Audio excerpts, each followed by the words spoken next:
keriting irisannya ya, sudah dilipat. Bercanda aja. Iya.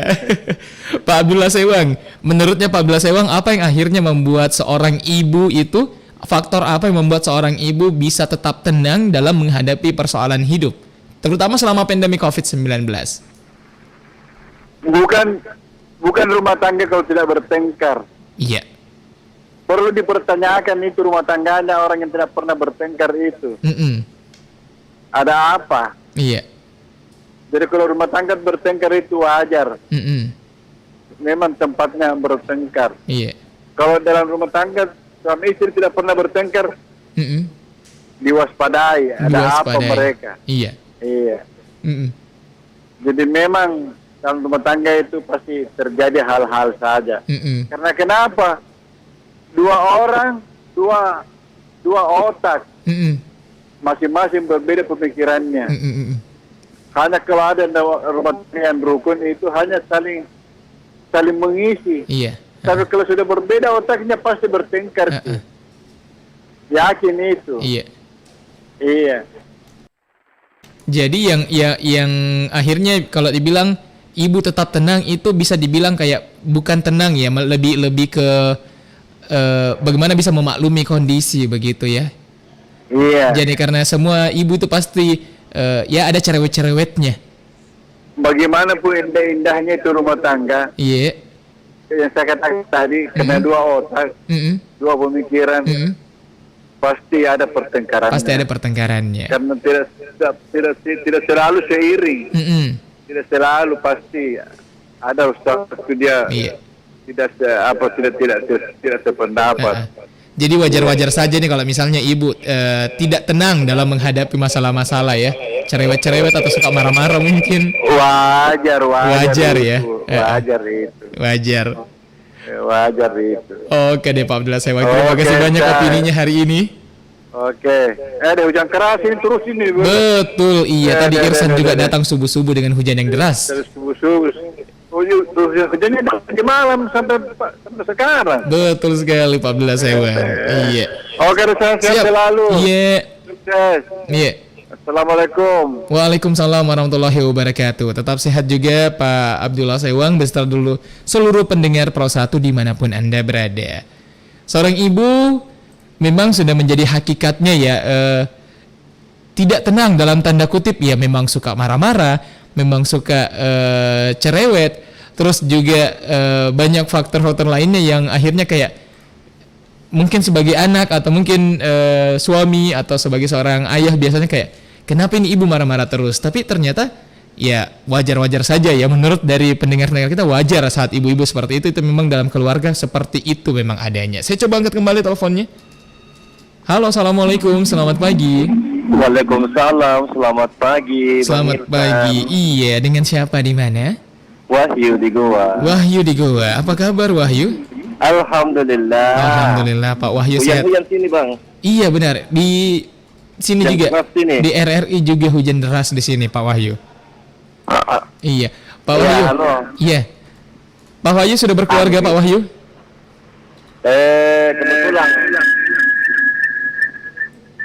Kebetulan. Kebetulan sudah. Halo. Iya, halo. Putus-putus sinyalnya. Iya, ini mungkin pengaruh hujan ya yang agak mengganggu sinyal akhirnya. Pak Wahyu, bagaimana menurutnya Pak Wahyu, apa yang bisa membuat seorang ibu akhirnya tetap tenang dalam menghadapi persoalan kehidupan, terutama selama pandemi? Sebetulnya tergantung bagaimana juga mendidik. Iya. Tergantung juga bagaimana dia caranya memberikan polesan-polesan kepada anaknya. Iya. Jadi artinya bukan berarti apa ya? Artinya bagaimana lah. Terus faktor lingkungan juga yang terkadang berpengaruh. Iya. Terhadap seorang anak. Agak putus-putus gini Bang Iksan. Iya, bagus kok. Di saya kedengaran cukup bagus. Ya bagus nih. Iya. Ini nih pakai radio monitor lewat radio, lewat HP. Iya. Nah, kalau lewat radio monitor terganggu tuh. Betul, iya. Tapi sudah bagus kok. Kedengaran dari kami nih bagus, iya. Ya, bagus nih. Ya, jadi bukan kenapa, Bang? Nah, jadi menurutnya Pak Wahyu ini yang akhirnya membuat seorang ibu tetap bisa tenang itu adalah bagaimana lingkungan dari keluarganya itu sendiri. Ya, artinya kalau dia mau tenang, bagaimana dia bisa memberikan polisan terhadap anaknya sampai besar nanti, dengan walaupun dia tinggal di lingkungan yang dalam tanda petik ya, tapi bagaimana dia bisa mengawasi, itu kita bisa tenang. Karena kalau berbicara masalah ketenangan, dunia ini kan punya dinamika. Ada saja berbagai macam persoalan, konflik, problema atau apa, pertengkaran antara suami dan istri, itu kan hal-hal yang wajar. Cuma alangkah baiknya, artinya kalau seorang pasangan suami istri jangan bertengkar di hadapan anaknya. Jangan bertengkar di hadapan anaknya, ya, karena itu kan bisa berpengaruh kepada mental anak. Dan nantinya ibu juga merasa tidak tenang. Jadi kita sebagai anak-anak, bagaimana kita bisa membahagiakan orang tua, ya kan, membahagiakan ibu. Karena ibu itu adalah surga bagi anak-anaknya. Itu juga dari banyak. Jadi walaupun kadang ibunya balik-balik sih, ya kan. Karena biasa juga ada ibu itu bikin kasih darah juga sama anaknya. Tetap kadang, apalagi kalau sudah umur 70-an ini seperti kembali dia seperti anak kecil. Jadi situlah namanya ujian. Di situ namanya ujian. Karena terkadang juga ada seorang ibu, ya. Terkadang dia memaksakan kehendaknya sama anaknya, sementara anaknya sendiri tidak mampu mengikuti kehendak ibunya. Di situlah terjadi namanya konflik. Betul, ya kan? betul. Karena terkadang orang tua, ibu merasa karena saya ibumu harus begini. Saya sebagai orang tua, ya, sebagai orang tua, hanya satu doa saya sama Tuhan. Apa itu, Pak? Mudah-mudahan sepanjang hidupku saya tidak membebani saya punya anak. Amin ya rabbal alamin. Mudah-mudahan saya tidak menyusahkan saya punya anak. Amin. Karena orang tua punya kewajiban membahagiakan anak. Itu kewajiban, salah satu kewajiban orang tua itu membahagiakan anak-anaknya. Dan sebagai anak, ya, sebagai anak kita berusaha untuk bisa membuat orang tua tenang. Seperti itu. Jadi terkadang kalau kita punya orang tua di rumah, ya kan, sama saya kan tinggal dengan saya punya ibu. Ya, itu ujian besar bagi saya. Tapi karena dia surgaku, akhirnya saya bersabar, karena saya punya ibu kebetulan umurnya sudah hampir 80. Waduh, alhamdulillah. Umurnya sudah hampir 80 tahun, terkadang bikin kasih naik darah. Berarti harus sabar Pak Wahyu juga ya? Terkadang kalau dia dongkol, cucunya dia marahi, dia omeli apa segala macam. Jadi saya punya istri itu, terkadang biasakan dengan saya punya ibu, tapi saya bilang saya punya istri sabar saja karena namanya orang tua. Maklumi saja. Karena itu orang tua adalah ujian yang diberikan Tuhan sama kita. Kalau kita lulus, insya Allah kita bisa mendapat surga. Amin ya rabbal alamin. Karena surga seorang anak itu ada sama ibunya. Betul sekali Pak Wahyu. Makanya doa saya, Bang Irfa, Bang Ihsan, katanya saya punya istri, saya punya anak, kita berdoa mudah-mudahan hari tua nanti kita tidak membebani anak, baik itu secara lahir maupun secara batin. Amin ya rabbal alamin. Ya, supaya juga anak bisa tenang dan dia tidak artinya jangan sampai kita menjadi jangan sampai kita membuahkan dosa buat anak-anak, jangan. Oke Pak Wahyu. Kita orang tua itu harus punya prinsip, jangan sampai kita menjadi penyebab anak-anak membuat dosa. Oke Pak Wahyu, siap. Siap, terima kasih banyak Pak Wahyu. Sehat, assalamualaikum. Waalaikumsalam warahmatullahi wabarakatuh. Pak Wahyu baru saja bergabung, juga akhirnya banyak mengingatkan kita juga tentang ya menjadi seorang anak, menjadi seorang ayah, dan juga menjadi seorang ibu. Terima kasih banyak Pak Wahyu Digo telah berpartisipasi. Saat lagi nanti Irsan akan kembali mengangkatkan telepon untuk Anda, tapi terlebih dahulu ada lagu untuk Anda, dihibur terlebih dahulu pendengar ya. Sabar, nanti teleponnya pasti akan diangkat lagi. Kita dengarkan lagu dari Tito, Ku Benci Kau Dengan Cintaku.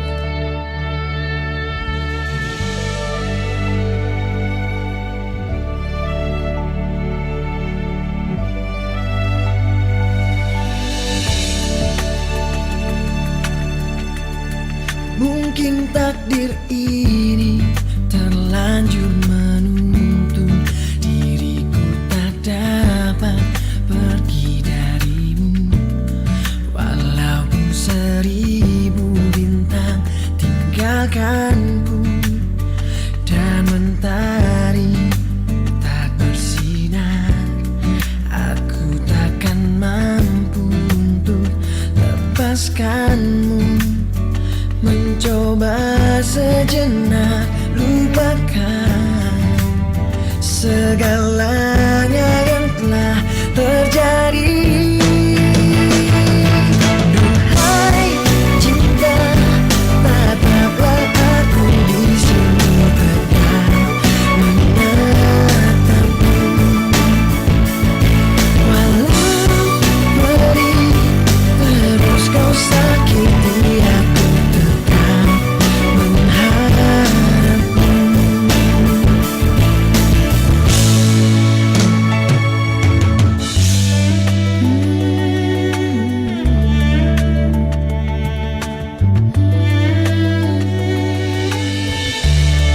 Mungkin benar bila aku tak berarti dan dirimu terlalu berarti.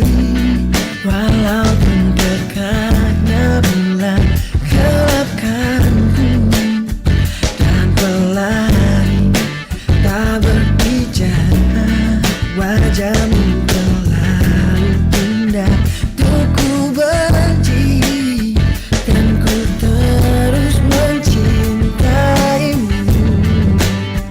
Engkau terus melupakanku. Duhai cinta, tataplah aku di sini tetap menatapmu. Walau perih terus kau sakiti, aku tetap mengharapmu.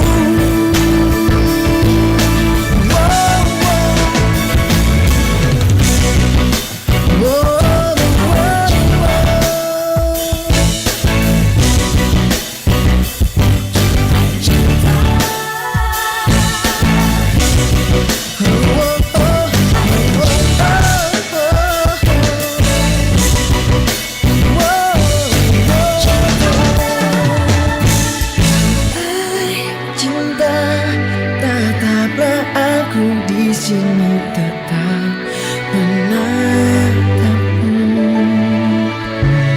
Walau terus kau sakiti, aku tetap mengharapmu. Duhai cinta, tataplah aku di sini tetap menatapmu. Walau perih terus kau sakiti, aku tetap mengharapmu.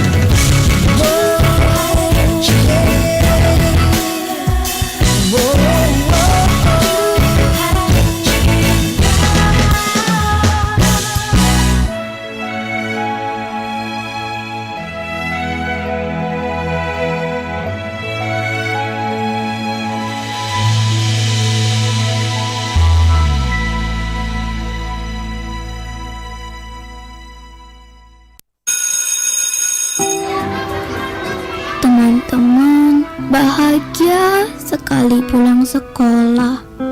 Beda halnya denganku. Kamu yang gak becus mengurus rumah tangga. Aku selalu takut pulang ke rumah. Takut ketika melihat orang tuaku selalu bertengkar. Ayah selalu marah dan memukul ibu. Aku juga sering dibentaknya.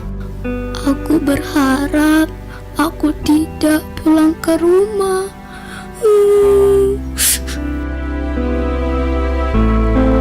Stop kekerasan terhadap perempuan dan anak.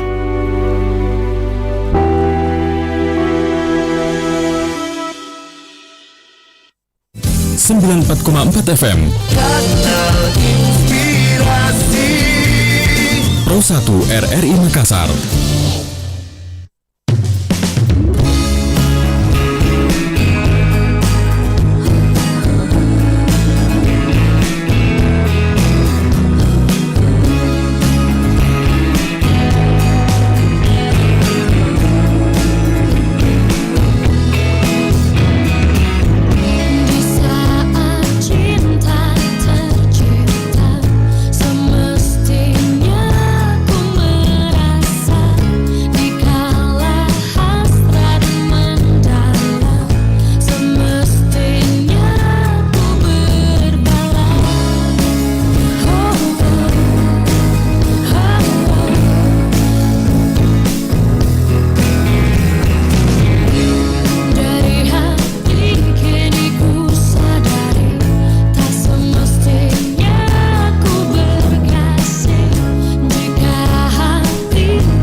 Kembali bersama Irsan Lipit, pendengar Pro 1 dimanapun Anda berada di 94,4 Pro 1 Kanal Inspirasi. Di pukul 7 bergeser 52 menit, Irsan masih membahas tentang faktor apa yang membuat seorang ibu akhirnya bisa tenang untuk menghadapi persoalan hidup. Pendengar, saya mencoba membacakan dari line WhatsApp, juga ada yang masuk sebelum saya mengangkat telepon dari Anda. Ini dari mana nih? Aku coba lihat tadi. Ibu Risma ya, tapi nanti Ibu Risma saya bacakan, saya coba angkat telepon dulu. Halo, Assalamualaikum, selamat pagi. Halo, selamat pagi. Iya, selamat pagi, dengan Bapak siapa, di mana, Pak? Hari Pasang. Pak Syam tadi ya. Mohon maaf Pak Syam, mungkin boleh dicoba kembali line telepon kami 0821 3333 9440. Faktor apa yang akhirnya membuat seorang ibu bisa tetap tenang dalam menyikapi persoalan hidup? Nah pendengar, dari Ibu Risma, ini dari WhatsApp, ibu-ibu kan cerewet, suka gila urusan, makanya ada istilah ibu-ibu gosip ya, ibu-ibu penggosip. Terus ibu-ibu bawel lah ya, pokoknya banyak ya. Tapi sadar atau tidak, itu yang membuat anak-anaknya selalu merindukan ibu. Nah karena pendengar pasti tahu ya, anak-anak kalau misalnya masuk rumah pasti yang pertama ditanyakan, mana mama? Kalau misalnya muncul di rumah, lihat ada bapaknya tapi tidak ada mamanya, pasti tanya, Pak, kenapa? Mana mama? Justru carinya mama ya begitu. Kalau ketemu mama di dapur, Mak, masak apa? Gitu. Jadi memang menjadi sosok yang paling sering dicari di rumah. Kalau misalnya lagi melakukan sesuatu, anak penasaran pasti bertanya lagi, Mak, apa dibikin? Pasti biasa seperti itu. Nah tentunya rindu cerewetnya, soal handuk yang ditempatkan mungkin yang bukan pada tempatnya, pakaian kotor tak yang kadang ditaruh di mana-mana, itu kadang membuat ibu, justru itu kadang membuat ibu kayak cerewet, marah-marah ya. Ya saya mikirnya ini penyebab ibu suka marah-marah dulu. Nah tapi sampai pada titik ini katanya saya tidak mau ibu yang tenang, saya maunya ibu yang penuh dengan perhatian. Itu pendapat dari Ibu Risma di Makassar. Iya betul. Seperti pendapat dari pendengar-pendengar kita sebelumnya menyatakan bahwa ya wajar kalau misalnya memang ibu marah-marah atau ada sedikit konflik dalam rumah, antara rumah tangga, itu sebenarnya hal yang wajar. Dan bahkan cerewetnya ibu itu adalah bentuk cintanya, bentuk perhatiannya, bentuk bagaimana dia bisa menyampaikan caranya, pedulinya kepada seorang anak atau mungkin kepada seorang ayah. Karena kadang mungkin cara menyampaikannya dengan cara ngomel-ngomel seperti itu, dan akhirnya bisa sampai informasi atau keinginan yang diinginkan. Kalau menurut tadi bunda-bundanya kita, ya karena tidak ada di tempat curhat, jadi biasa anak jadi tempat curhatnya, dalam tanda kutip ngomel-ngomel. Mungkin seperti itu ya. Tapi memang ya, ibu kalau misalnya justru kalau tidak cerewet, ibu justru kita kayak, tunggu dulu, kenapa tenang sekali ibu ini? Apakah beliau kurang sehat atau bagaimana? Karena image menjadi seorang ibu ya seperti itu. Justru kalau tenang, kita sebagai anak kadang justru khawatir ya. Kok tenang sekali hari ini, ada apa ini? Itu seperti itu. Pendengar, di pukul 7 bergeser 56 menit sepertinya perjumpaan kita untuk opini publik sudah harus sampai di sini. Tapi nanti di tepat pukul 9 pagi nanti hingga pukul 10 waktu Indonesia bagian tengah, masih ada rekan saya pendengar yang akan menemani Anda. Ada rekan saya Syahraini, masih tentang ibu tangguh di tengah pandemi, bersama dengan narasumber yang telah disiapkan oleh tim dari RRI Pro 1 Makassar. Jangan kemana-mana pendengar, terus dengarkan kita di 94,4 Pro 1 Kanal Inspirasi.